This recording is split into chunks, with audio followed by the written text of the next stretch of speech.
امام علی علیہ السلام کا 1400 سال پہلے کوفے کے منبر سے خطبہ فرمایا،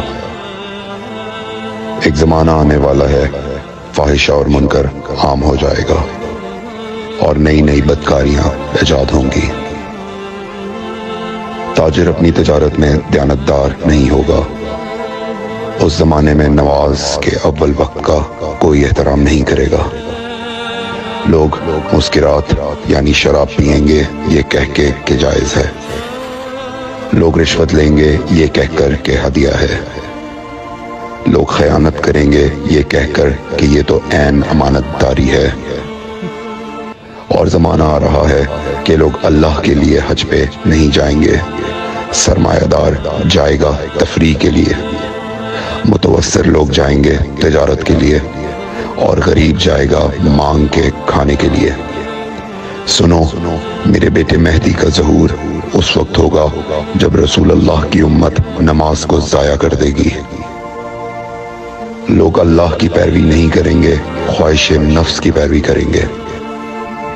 نئے نئے قہوے کے مشروب ایجاد ہو جائیں گے اور ان کا رواج ہو جائے گا معاشرے میں، اور لوگ بات چیت میں ماں کی اور باپ کی گالیاں دیا کریں گے۔ اور یہ وہ زمانہ ہوگا جب آسمانوں کی طرف لوگوں کی توجہ ہوگی اور لوگ آسمانوں میں جانے لگیں گے۔ اس زمانے میں بارشیں رک جائیں گی اور اولاد بدتمیز ہو جائے گی۔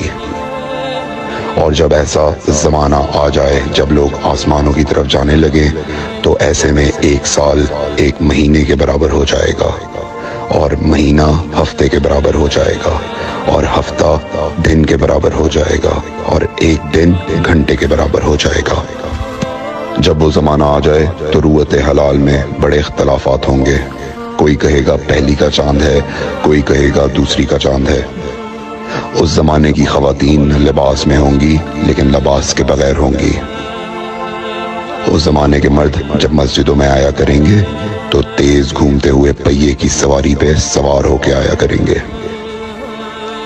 اگر تم اس زمانے میں باقی رہو تو اپنی کوئی رات طہارت کے بغیر نہ گزارو، اس لیے کہ وہ زمانہ ایسا ہوگا کہ صبح کو انسان کو ملو گے صحیح اور سالم ملے گا، شام کو خبر لوگے معلوم ہوگا دفن ہو گیا، اور شام کو اس سے ملو گے صحیح اور سالم ہوگا، صبح کو پوچھو گے معلوم ہوگا کہ وہ دفن ہو گیا۔